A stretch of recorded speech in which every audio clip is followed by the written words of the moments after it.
The woman gets up and looks to find an infrared laser on the tent. This scared the holidaying duo silly. Then they stepped out of the tent, only to find that there was nothing outside. Then the woman looked down and saw the red dot reappeared in front of his eyes. Then the red dot was directed at the woman. Mei, the boyfriend, Xiao Shuai, pushed his girlfriend away from him. Shuai said to the other woman, "No more jokes. Please accept the prank." Then they were about to pack up and leave the place. At that moment, the dog next to them suddenly ran away. The two of them could only watch. They didn't dare to go after the dog. At that moment, a gunshot scared them completely. Then the light in the tent was smashed again. They didn't care about that. They just ran. The sound of gunfire continued to come from behind them. They had to run harder and harder. Not far away in the forest, they found a small hut. They stayed inside until dawn. They froze overnight. Then Handsome suggested, "We must go back to the tent and get the car keys, so that we could get out." Then they went to the tent not far away. Handsome told his girlfriend to lie down and wait for him. Handsome then went to get the car keys alone. It wasn't long before he came out of the tent vomiting. Xiao Mei noticed something was wrong, so she ran inside the tent and looked. There was the dog's body lying inside. At that moment,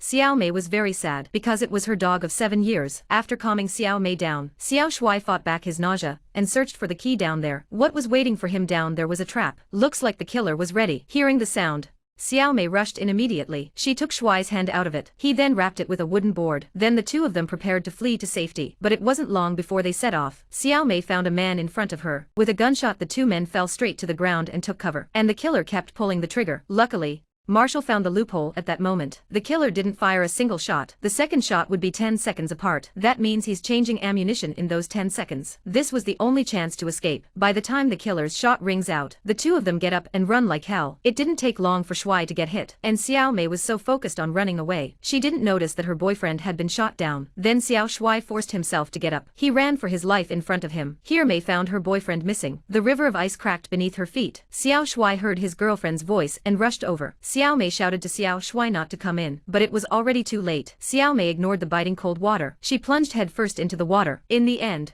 she managed to rescue Xiao Shuai. The two of them then continued their journey into the forest. After walking for an unknown period of time, they finally found a wooden hut. The cabin had everything they needed. They then called for help in the forest. After the two of them tidied up a bit, Xiao Shuai went straight to sleep. But Xiao Mei remembered something. There was a good chance the killer was him. 3 days ago the two were about to go on holiday. When they were filling up the gas tank, they accidentally scratched someone else's car. They saw that the owner of the car was not here, so they drove off. As a result, the next day, Xiao Shuai found his car had been scratched. They decided that the owner of the pickup truck was responsible. They then found the pickup truck owner's place. They took the keys and scratched his car, and they were caught red-handed. Then Mei turned on the owner of the car. He then spit on the owner of the car. But what he didn't know was, he wasn't the one who scraped their car. The owner of the pickup truck looked innocent too. In retrospect, Mei thought he must have been the killer. The next day the rescuers showed up, but Mei found out that he was the owner of the pickup truck. The two of them were so scared they fled the cabin immediately. They hid in a small cave next to the house. Looking at the pickup truck owner who kept coming this way, Mei shot the incendiary bomb in her hand at him. They hit him right on the spot. The two of them took the opportunity to escape. Then Mei found a snowmobile. They rode the snowmobile to a house. The landlord heard someone barge in from downstairs. He went downstairs and found Xiao Mei and the two of them. The landlord saw that Xiao Shuai was seriously injured. He offered to help them call for help. They thought they were saved. The landlord made the next call. They lost all hope. After making the call, the landlord grabbed the knife next to him. He forced them to stay here and not to leave. Xiao Mei and Xiao Shuai were then put into the bedroom. Once inside, Xiao Shuai was stunned by the scene in front of him. There were pictures of himself and his girlfriend all over the walls. It seemed that they had already been targeted. Just then the real killer walked in. It was the old man who was his neighbor. Then the old man told them the truth, so that they could die with a clear conscience. A few months ago, Xiao Shuai and Xiao Mei were engaged to be married. The two of them were very happy, but they ran into someone. They didn't even get out of the car to take a look. They just drove away from the place. The old man actually taught his grandson how to use the drone that day. The grandson followed the drone to the road. He ran into Xiao Shuai's car driving by, and the drone saw this scene clearly. When the police came to investigate, the old man didn't hand over the footage to them, because he knew they wouldn't get the death penalty. The old man planned to let them die together. Then, using the car's license plate number, the old man found the location of Shuai's family, and moved in with them. He became their good neighbor. After a few days of living together, the relationship between the three of them grew better and better. One day the old man gave Xiao Shuai 2 tickets to a scenic spot. He told him to take Xiao Shuai to have a good time, and the old man's revenge also. The old man's revenge began on this day. At the end of the movie, Xiao Mei was disposed of by the old man, leaving Xiao Shuai unkilled because the old man wanted him to know what it's like to lose the most important person in your life. And Xiao Shuai and Xiao Mei were punished accordingly. Finally, the blogger would like to say, good has its reward and evil has its reward. You can't escape what's rightfully yours. Justice may be late, but it will never be absent.